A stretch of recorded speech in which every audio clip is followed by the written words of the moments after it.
Hello students. This article will be discussing public policy making in America, which provides a clear, structured overview of how public policy is made in the United States. It breaks down the policymaking process into understandable stages, explains the roles of advocates and opponents, introduces several influential models that help to explain who holds power and how decisions are made. Who holds power determines how the decisions are made, as we can see what's going on in DC right now. Is it Musk? Is it Trump? Who actually holds the power and makes the decisions? The article emphasizes that understanding the process and the models is crucial for educators, advocates, and citizens aiming to participate effectively in policy debates and education. So, why understand public policy making? How does it refer to our course? Well, the course, of course, is PAD 620, which is public policy making. But the article begins by arguing that although public policy making can seem obscure or even underhanded, it is essential to understand for anyone involved in public education or advocacy. Knowing how policy is made helps educators identify who needs to be informed, when to intervene, how to choose effective strategies for education or advocacy. Number two is breaking down the process. To make policy making more manageable and more approachable, the article suggests that you have to break the process into smaller, more manageable parts. By focusing on the structure and main activities rather than every detail, it becomes easier to grasp how the system operates.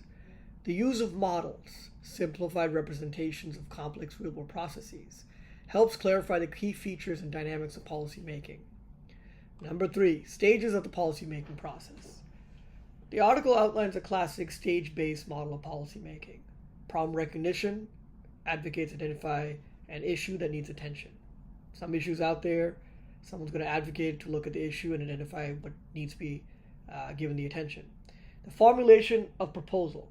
The next stage would be the formulation of proposal, where advocates develop and identify solutions to the same issue.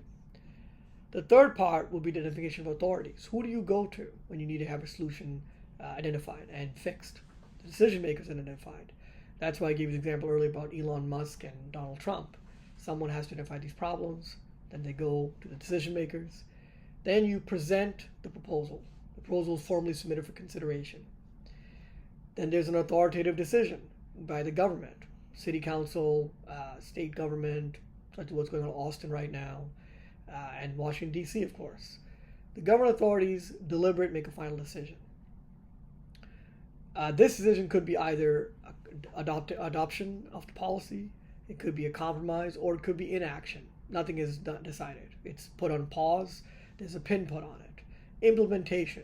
Once a decision is made, government agencies implement a new policy, develop routines, and enforce regulations.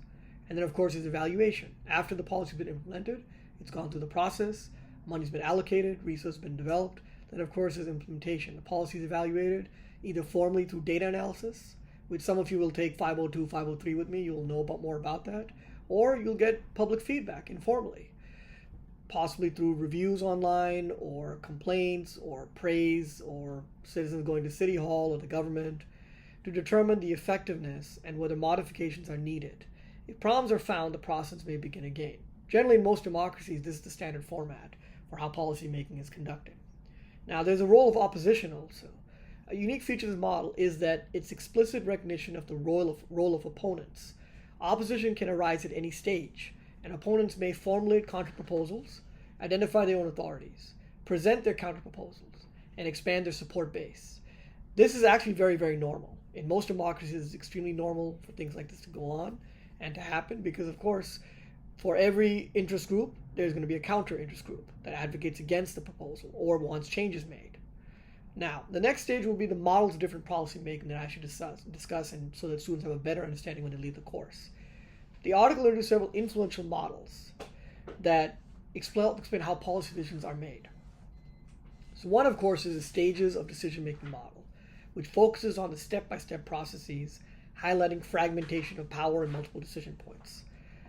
Iron triangle model. This is probably the most important, if not the most common type of model that you will come across. It's been around for more than 60, 70 years.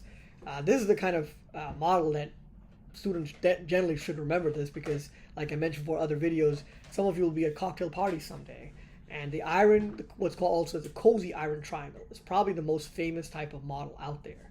And so what it describes is, if you imagine a triangle, you'll see the legislature on top, you'll see lobbyists, and you see the bureaucrats on one side. And those three intermingle with each other. The players will change sometimes. Someone will be a congressman and they'll go become a lobbyist. Someone will be a bureaucrat, may run for Congress, or they possibly may go and join the lobbyist force. So they went from bureaucracy to lobbyist. And what it is, it's a stable, mutually beneficial arrangement, a relationship between the three main actors: the executive agencies, the congressional committees, and the interest groups. Farm lobbies and agricultural policy, for example. These iron triangles can dominate policy areas by controlling the flow of information and resources. And thus, of course, things don't really change that much in a democracy because, of course, everybody greases everybody else's palms. The bureaucracy gets access to more funding from the legislature and the executive branch. The legislative executive branch then provides favorable types of regulations to businesses, interest groups. Interest groups and businesses also provide support to lobbyists, where they have an arrangement about how they will try to take care of problems that arise.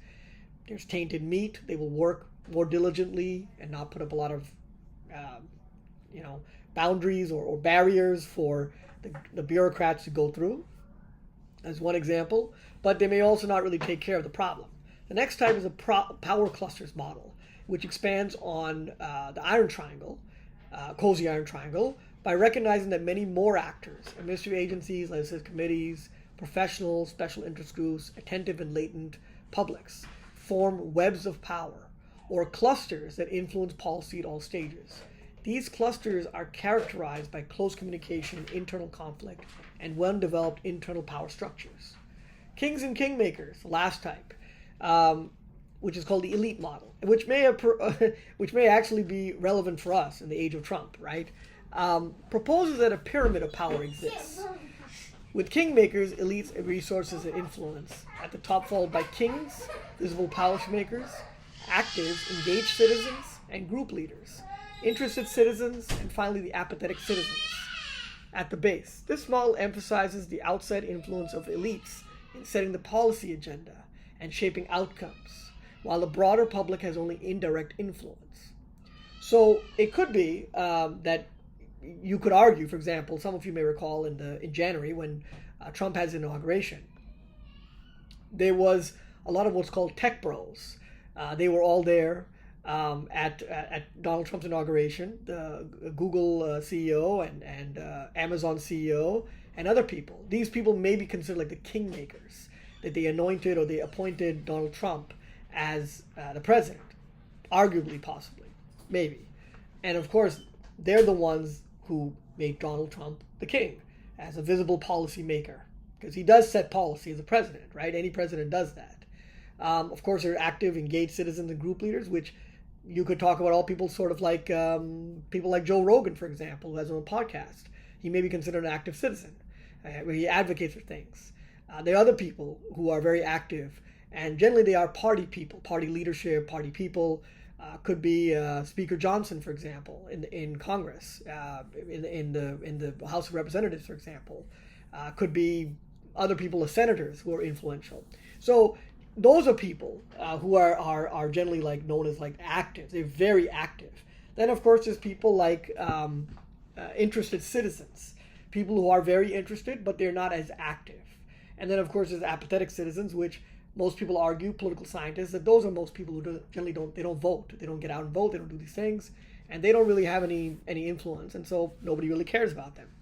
Whether that's true or not is debatable.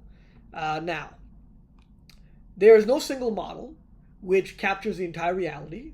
Each highlights different aspects and omits others. Now, of course, all of them have pros, all of them have cons, and generally speaking, in American history, political science and public administration, and obviously public policy making, of course, there is times where one model may be favored over another model. That's very possible, actually. There are also educational implications. Understanding these models and the policy process will help you as a student in the master's program to be able to understand better about how policies are made. Some of you may be working at some point in the legislature. You may even work in Washington, D.C.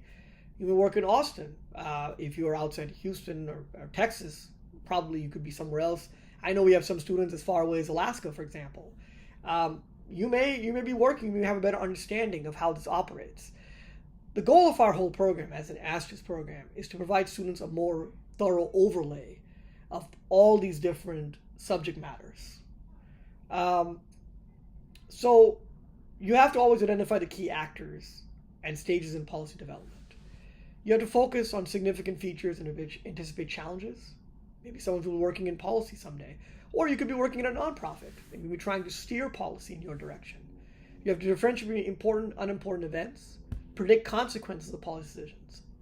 And of course, the article concludes that familiarity with these frameworks empowers those involved in public policy education, such as you guys, to design better programs and to more effectively inform and engage citizens and stakeholders. The article then demystifies public policy making by breaking down the process into stages, highlighting the role of advocates and opponents, and introducing models that explain who holds power and how decisions are made. That is the key part of it that I would like students to understand. Who holds the power? Because who holds the power is the one who shapes the policy making, which is very, very important. Sometimes it may seem as though the policies come out of nowhere. For example, what's going on in DC right now with tariffs? No one really knows.